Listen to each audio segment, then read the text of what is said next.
আসসালামু আলাইকুম রহমতুল্লাহ। প্রিয় বোনেরা আমার, আল্লাহর অশেষ রহমতে আজ আমরা আরও একটি শুক্রবার পেয়েছি। শুক্রবারকে বলা হয় সপ্তাহের ঈদ। হাদিসে এসেছে শুক্রবার দিনই শ্রেষ্ঠ দিন। এই দিনেই আদম আলাইহিসসালামকে সৃষ্টি করা হয়েছিল এবং এই দিনেই কিয়ামত সংঘটিত হবে। তাহলে ভাবুন তো, এমন একটি দিনের বরকত যদি আমরা গ্রহণ না করি কত বড় ক্ষতি হবে। আজকের ভিডিওতে আমি আপনাদের জানাবো শুক্রবারে মেয়েদের জন্য 3টি সহজ কিন্তু মূল্যবান আমল, যা করলে আল্লাহর কাছে আপনার মর্যাদা বাড়বে, দুনিয়া আখিরাত উভয়ই বরকতময় হবে। আমল নাম্বার 1, বেশি বেশি দুরূদ শরীফ পড়ুন। রাসূলুল্লাহ সাল্লাল্লাহু আলাইহি ওয়াসাল্লাম বলেছেন, জুমার দিনে বেশি বেশি আমার উপর দুরূদ পাঠ করো, কারণ তোমাদের দুরূদ আমার কাছে পৌঁছে দেওয়া হয়। প্রিয় বোন আমার, আপনার জীবনে যদি কষ্ট থাকে, মনে যদি অশান্তি থাকে, দুশ্চিন্তা যদি আপনাকে ঘিরে রাখে, তাহলে আজকের দিনটি দুরূদে ভরিয়ে দিন।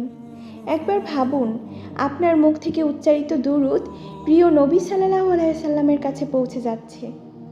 এর চেয়ে সৌভাগ্যের আর কী হতে পারে। 2 নাম্বার আমল, বেশি বেশি দোয়া ও ইস্তেগফার করুন। শুক্রবারে এমন একটি সময় রয়েছে যখন বান্দার দোয়া আল্লাহ ফিরিয়ে দেন না, তাই এই দিনটি গাফিল হয়ে কাটাবেন না। হয়তো আপনার বিয়ে হচ্ছে না, হয়তো সংসারে অশান্তি, হয়তো সন্তান নিয়ে চিন্তা, কিংবা বুক ভরা কোনো কষ্ট আপনি কাউকে বলতে পারছেন না। আজ হাত তুলে আল্লাহকে বলুন, চোখের পানি ফেলে বলুন, হে আল্লাহ, তুমি আমার সব কষ্ট জানো, আমার সব প্রয়োজন তুমি পূরণ করে দাও। আর বেশি বেশি আস্তাগফিরুল্লাহ পড়ুন, কারণ ইস্তেগফার গুনাহ মাফ করে, হৃদয়কে শান্ত করে আর রিজিকের দরজা খুলে দেয়। 3 নাম্বার আমল, কোরআন তেলাওয়াত করুন, বিশেষ করে সূরা কাহফ পড়ুন। জুমার দিনে আল কাহফ তেলাওয়াতের অনেক ফজিলত রয়েছে। হাদিসে এসেছে, যে ব্যক্তি জুমার দিনে কাহফ পড়বে তার জন্য 2 শুক্রবারের মধ্যে নূর ছড়িয়ে যাবে। সহিহ হাদিস।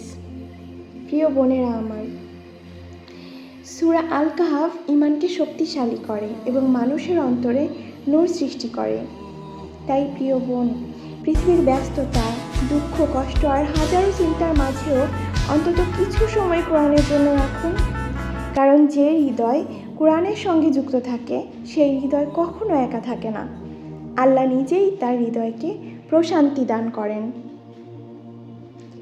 প্রিয় বোন আমার, আমরা জানি না আগামী শুক্রবার পর্যন্ত আমরা বেঁচে থাকবো কিনা, তাই এই জুমাকে অবহেলা করবেন না। কয়েক মিনিট সময় বের করুন, দুরূদ পড়ুন, ইস্তেগফার করুন, কোরআন তেলাওয়াত করুন এবং আল্লাহর কাছে মন খুলে দোয়া করুন। মনে রাখবেন, আল্লাহর যদি আমাদের দিকে ফিরে চান, আমরা যদি আল্লাহর ইবাদত করি, মন থেকে করি, তাহলে আমাদের জন্য অনেক অনেক দরজা খুলে যাবে। আমাদের আল্লাহকে ডাকতে হবে। শুক্রবারের অনেক ফজিলত রয়েছে যেগুলো আমরা পেতে পারি যদি আমরা এই আমলগুলো করি। খুব ছোট্ট এবং খুব সহজ এই আমলগুলো, তাই বোনেরা আমরা চেষ্টা করি শুক্রবারে এই আমলগুলো করতে। আসসালামু আলাইকুম।